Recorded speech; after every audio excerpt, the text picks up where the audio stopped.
امبارح يا سيدي بعد مباراة الزمالك وبيراميدز وبعد ما احنا خرجنا من الكاس وخسرنا بضربات الجزاء وتخاذل من لعيبة الزمالك، عملت فيديو قلت لك بكرة اتفرج على رجولة لعيبة الاهلي وشوف الاداء القوي اللي هيبقى موجود بكرة قدام سموحة. فطلع شوية كده ناس كده ايه يعني عقلها لا مؤاخذة يعني في الخلفية بتاعتها، فبيشتموني اصل انت بتطبل الاهلي، اصل انت مش عارف ايه، اصل انت ما بتقولش الحق. يقولش يا ابني انا كده بقول الحق يا ابني. ادي اهو كلامي طلع صح اهو يا ابني. لعيبة الاهلي رجالة رجالة رجالة على لعيبة الزمالك اللي مليانة عصابات. ها، وخد بالي من الكلمة دي، مليانة عصابات. فريق الزمالك كله عصابات ومجلس إدارة متخاذل ومجلس إدارة ما عندوش أي فكر غير إن هو يشتم في مجلس إدارة الأهلي. فانت شوف مجلس اداره الاهلي بتعمل ايه، سايباك تشتم وسايباك تعمل اللي انت عاوزه وشغاله قافله على الفرقه. بتعمل نجاحات في كل الالعاب، سله، طايره، يد، كرة القدم. في نهائي الكاس بيقربوا من البطولة التانية مع كولر. ها، كولر اللي لحد دلوقتي ما خسرش ولا ماتش، خد بالك، وكسب السوبر قدام فريرا، ودلوقتي موجود في النهائي قدام بيراميدز، وبنسبه كبيره الاهلي هيكون هو بطل الكاس، لان الاهلي اقوى، لان الاهلي عنده روح وعنده رجاله وعنده اصرار وعزيمه. فكرة القدم بتقول لك انا عاوز اروح، عاوزه رجاله. ما عنديش الامكانيات والفنيات دي تيجي بعدين، الامكانيات والفنيات دي تيجي بعدين. انت امبارح يا حبيبي بتلعب كسبان في اول 10 دقايق ومطرود من الخصم واحد، وفي الاخر بتدافع، في الاخر بتطلع، في الاخر معاك شويه لعيبه متخاذله. فلما اقول لك بكره اتفرج على لعيبه الاهلي الرجاله والاداء القوي فتسمع كلامي بعد كده، لان انا عندي وجهه نظر وياما اتفرجنا على ماتشات والتاريخ بيحكي والتاريخ بيعيد يعني ايه يعني حساباته مره تانية، وادينا شايفين اهو الاهلي الزمالك بيتعثر. فانت تيجي تشوف بقى، قلت لك امبارح ايه، مهما لعيبه الاهلي او الاهلي بيمر بفتره سيئه او اداؤه متذبذب، فده ما يدلش ان لعيبه الاهلي متخاذله ولا انهم مش حاسين بجمهورهم ولا التيشيرت بتاعهم ولا بيعملوا عصابات. في النهايه قلبهم على ناديهم وعلى جمهورهم، في النهايه هيفرحوهم في الاوقات الصعبه. وكمان اتفرج على الاهلي في كاس عالم الانديه وبطوله افريقيا. هو انت فاكر الدوري لما يلاعب المقاولين ويلاعب مش عارف مين ومين والمصري فيتعادل فكده خلاص الدنيا قامت عند الاهلي وخلاص؟ خلاص الاهلي كده مش هيرجع من تاني؟ تبقى غلطان، تبقى ما تعرفش تاريخ الاهلي ولا لعيبه الاهلي ولا مجلس اداره الاهلي طول تاريخها. دايما بتيجي في الاوقات الحاسمه وتقفل على فريقها. النهارده الاهلي في النهائي، بكره في كاس عالم الانديه وهيوصل للسيمي فاينل ويلاعب ريال مدريد، والله اعلم ممكن يحصل ايه. ليه؟ لان الكوره بتقول لك انا عاوزه رجوله وعاوزه حماس وعاوزه اصرار، وده اللي موجود في لعيبه الاهلي. فلما اقول لك ان بكره استنى وشوف لعيبه الاهلي هتعمل ايه، واحنا كلاعيبتنا بقى الزمالك عم بيتخاذلوا، واحد طالع بيعمل لي ليزر، واحد تاني اسف والله انا يعني زعلان والله من اللي بيحصل. يا حبيبي احنا مش عاوزين كلام، احنا عاوزينكم تبقوا رجاله زي لعيبه الاهلي. عاوز مجلس اداره الزمالك يبقوا عندهم مسؤوليه وعارفين قيمه مجلس اداره الزمالك تبقى عامله ازاي، مش طول الليل وطول النهار وطول اليوم قناة الزمالك بتشتم في قناة الأهلي ولاعيبة الأهلي والخطيب طول اليوم. قناة الزمالك دي عبارة عن إيه؟ المفروض يغيروا اسمها، بدل ما تبقى قناة الزمالك لا، قناة مرتضى منصور لشتم محمود الخطيب، المفروض يبقى اسمها كده بصراحة. فمرتضى مشغول بمحمود الخطيب، ومحمود الخطيب مش إيه؟ مش شاغل دماغه بالسفهاء والبهلاء، مش شاغل دماغه. الراجل شغال وقافل على الدنيا وقافل على مجلس الإدارة وقافل على كل الالعاب. سله نجاحات، طايره نجاحات وبيكسب الزمالك، يد بيلعب كاس على الانديه وهو يلعب وبدا يرجع للساحه تاني. كره القدم اول متصدر وبقى موجود في نهائي الكاس ويلعب كاس عالم الانديه. انت فين بقى كمجلس اداره الزمالك، او فين انت كلاعب الزمالك؟ انت بره، انت مش موجود. انت عندك ازمات وعندك لعيبه بتتدلع وكل واحد بيعمل اللي على مزاجه. فرق كبير جدا ما بين الاهلي والزمالك كمنظومه الواحد مش بيطبل.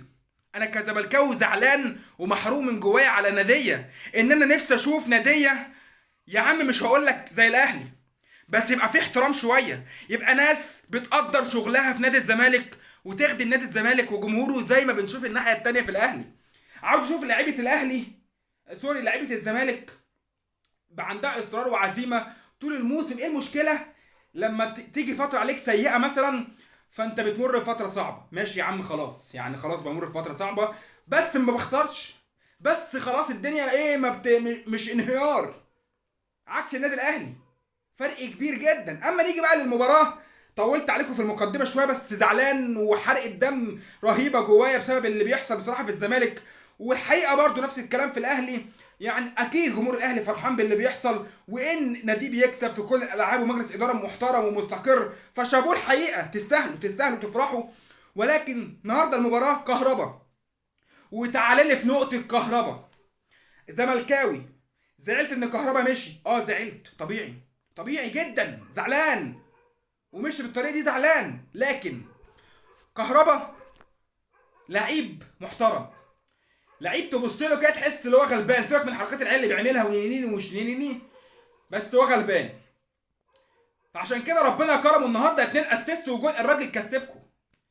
فالنهارده بقول ان مجلس اداره الاهلي لازم حتما ادفع يا معلم غرامه كهربا كلها، بدل ما تروح تجيب لك صفقه بالشيء الفلاني وتقعد تصرف في ملايين الملايين، فانت ومش ضامن كمان ان اللاعب اللي انت تجيبه ينجح او ما ينجحش. انت مش ضامن ده، ان اللاعب اللي انت هتجيبه هينجح ولا مش هينجح. فانت عندك لاعب نزل عمل لك 2 اسيست وجاب لك جون وبيصنع فرق ويفتح مساحات، ادفع الغرامه بتاعته ويلعب كانها صفقه جديده، هيعود عليك بالبطولات، هيعود عليك بالنتائج الايجابيه، بدل ما انت بتدور على مهاجم. فالاهلي هيدفع الغرامه. انا بقول لك خلاص، اعتبر دلوقتي غرامه كهربا اتدفعت والامور حسمت وخلاص الموضوع خلص. وانا بقول لك كزملكاوي زعلان ان كهربا ماشي، بس انا في نفس الوقت النهارده ببص الكهربا بيجري، راجل غلبان يا جدعان. خلاص موضوع خلص والموضوع انتهى، مشي وخلاص والموضوع خلص. غرامه تدفع للزمالك خلاص مش مهم، والعب يا كهربا، بدل ما يرجع يتوقف تاني ويبقى في مشكله تاني. لا، الاهلي يدفع بقى ويساعد، خلاص الدنيا تتلم ويلعب يا كهربا، والاهلي بقى عنده مهاجم، وكهربا اضافه قويه جدا. اداره الاهلي هتقف جنب كهربا، وانا بقول لك اداره الاهلي هتقف جنب كهربا ومش هتسيبه رغم ان الاهلي مش طرف في الموضوع، بس هو عنده صفقه.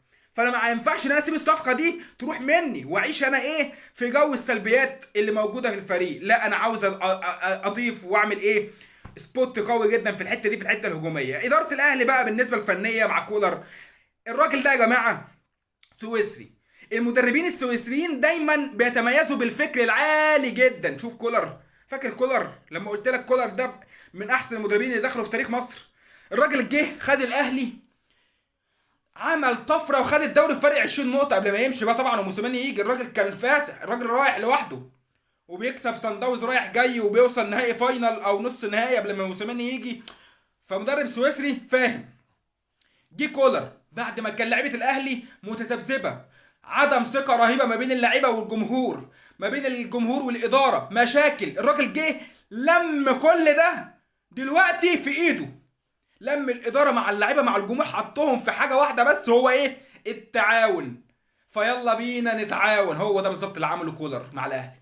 هيتعاونوا مع بعض علشان علشان حاجه واحده اللي هي الاهلي عاوزين نكسب، عاوزين ناخد الدوري عشان بقالنا سنتين مش بناخده، الكاس نرجع تاني. فبقى موجودين في النهائي الكاس ومتصدر الدوري، وماتش الجاي الزمالك بالاداء القوي ده والاستقرار ده والحماس والثقه وكل الكلام ده، بعيد ان ماتشات الاهلي والزمالك مالهاش توقعات، بس الاهلي هيكسب وباكتساح. ربنا يستر ما يطلعش بسكور، ربنا يستر وما يطلعش بسكور، ولكن الاداء واضح جدا ان الاهلي جاهز والاهلي افضل، والزمالك في مشاكل كتيره جدا جوه الفريق والعصابات، وكل واحد عاوز بقى اصل انا نجم الفريق، اصل انا بروح اعمل ليزر، اصل انا خارج مع الممثله، اصل انا بسهر مع بنات، اصل انا والله قفشوني بشرب سجاره، مشاكل. ورئيس نادي يطلع يشتم لعيبته، فمش معقوله، مش معقوله رئيس نادي يطلع يشتم لعيبته. هل مثلا كهربا جه في مره كان سهران ولا حصلت مشكله ولا لعيبه كانت بتسهر؟ هل طلع محمود الخطيب فقال لك والله كهربا ده فاشل، والله كهربا ده شمام، والله مش عارف عبد القادر ده شمام؟ هل يطلع الكلام ده؟ لا، لعيب اثر مجلس اداره تجيبه من تحت لتحت كده، من جوه لجوه. عايزين نلم الدنيا، اتعدل الكرباج هيشتغل، الكرباج اشتغل دلوقتي فعلا في اداره الاهلي. اداره الاهلي ماسكه كرباج للعيبه، لان اللاعب المصري من نوعيه المتمردين، المتمردين، فلازم اللاعب المصري تمسك له كرباج. هو ده بالظبط اللي اداره الاهلي بتعمله. فشابوه لاداره الاهلي اللي قدرت انها تجيب كولر، قدرت انها تقفل، قدرت انها تطور في كل الالعاب. عشان تكون دلوقتي موجودة في نجاحات، والنجاحات مستمرة لسه باقي الموسم. اما الزمالك، وانا كزملكاوي زعلان جدا جدا الحقيقة بالوضع الحالي. ولكن زي ما قلت لك امبارح ولخصت لك كل المشكلة في نادي الزمالك ايه بالظبط، والفرق ما بين الزمالك والاهلي ايه، حاجة واحدة: الإدارة. الإدارة قوية، الإدارة فاهمة تنجح، تعرف إنها تدير، تعرف إنها تمشي بالمركب من غير ما تغرق. أما إدارة ساذجة، إدارة كل همها تبص على المركب اللي جنبها هتغرق ولا لأ، فهي دي الإدارة الفاشلة اللي في الآخر المركب بتاعتها هي اللي بتغرق. زي مرتضى كل شوية يشتم في الخطيب ومجلس إدارة، ويشتم ويشتم. أما الناحية التانية فالخطيب الراجل مركز في شغله، راجل محترم، راجل أسطورة كبيرة. فأتمنى ان في يوم من الايام ارجع تاني لزمن كمال درويش، وزمن الناس ديت المحترمه اللي فعلا كانت بتشتغل لصالح نادي الزمالك. ومليون مبروك للاهلاويه والوصول الى نهائي كاس مصر، وصلني في حلقات جايه كتير. سلام.